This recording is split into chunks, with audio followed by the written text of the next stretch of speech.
ሰላም ሰላም፣ እንዴት ናችሁ? ደህና ናችሁ? እኔ አለሁ ደህና ነኝ፣ እግዚአብሔር ይመስገን። ዛሬ ደግሞ አብረን ኬክ እንሰራለን። እዚህ ጋር 2 እንቁላል አድርጌያለሁ፣ ስኳር አድርጌያለሁ፣ ቫኒላ 1 ማንኪያ አድርጌያለሁ። ከዛ አብረን እንሰራለን። እዚህ ጋር እንቁላሉንና ስኳሩንና ቫኒላ አንድ ላይ በዚህ በደንብ አድርጌ እመተዋለሁ።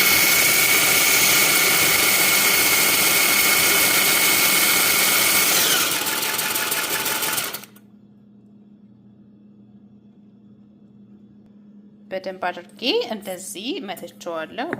እንቁላሉንና እኔ 2 አባ እንቁላል የተጠቀምኩት። ከዛ 1 ሲኒ ስኳርና 1 ማንኪያ ትንሿ ቫኒላ። ከዛ እንደዚህ በደንብ አድርጌ ከመታወት በኋላ እዚህ ጋር ለጋ ቅቤ ያለኝ እኔ በቅቤ ነው የምሰራው። ከዛ እዚህ ጋር ጨምረዋለሁ ይሄንን። እዚህ ጋር ደግሞ 1 ብርጭቆ ወተት አለኝ፣ እሱን ጨምራለሁ። ከዛ እንደቀድሙ አሁን በደንብ አልመታውም፣ ዝም ብዬ እንደዚህ አቀላቀለውና ከዛም በኋላ ስቀጥል 2 ብርጭቆ ዱቄት ጨምራለሁ። ይሄንን ትንሽ እንደዚህ እንቀላቀለውና ከዛ ዱቄት እንጨምራለን። እንደዚህ ዱቄት 2 ብርጭቆ ዱቄት ጨምሬያለሁ። እዚህ ጋር ደግሞ ቫኒላ አለኝ፣ ይቅርታ ቤኪንግ ፓውደር አለኝ። ቤኪንግ ፓውደር 1 ማንኪያ ጨምራለሁ ማለት ነው። ይቅርታ ባንድ እጄ እየቀረጽ ነው፣ ባንድ እጄ ስለሆነ የማይመቸው እንደዚህ ቤኪንግ ፓውደር ጨምራለሁ ማለት ነው። ትንሽ ጨምርበት፣ ትንሽ ስለሆነ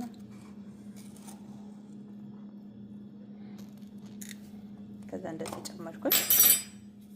ከዛም በኋላ አንድ ላይ ቀስ ብዬ ቀላቅለዋለሁ ማለት ነው። እንደዚህ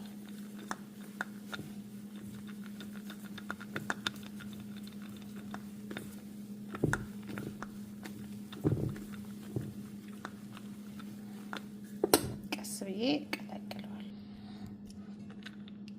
ከዛ በመጨረሻም በዚህ መልኩ ቀላቅየዋለሁ። አያችሁ እንዴት አባቱ እንደሚያምር። ከዛ እንደዚህ አይነት እቃ እናዘጋጅና እንትን እናደርግበታለን እንዳይዝብን። ዘይትና ዱቄት እናደርግበታለን ማለት ነው። እንዳይዝብን እንደዚህ ዘይት ወይም ቅቤ ያለንን ነገር እንቀባውና ከዛ ዱቄት እናደርግበታለን። በዚህ መልኩ መጋገሪያው ላይ ዱቄት በደንብ አድርጌበታለሁ። ከዛ ሲቀጥል እዚህ እንደዚህ በስማ እንጨምራለን ማለት ነው። አያችሁ እንዴት አባቱ እንደሚያምር ዋው!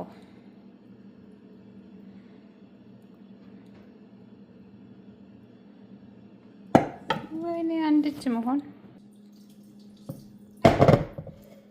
እንደዚህ አድርገን ከዛ ኦቨናችን 180 ዲግሪ ላይ እንደዚህ ከፍተን እናሞቀዋለን። ከዛ በደንብ ሲግልልን እናስገባለን ማለት ነው። ኦቨናችን ውስጥ እንደዚህ አስገብቻለሁ። ከዛ ከ30 ደቂቃ በኋላ እንገናኝ።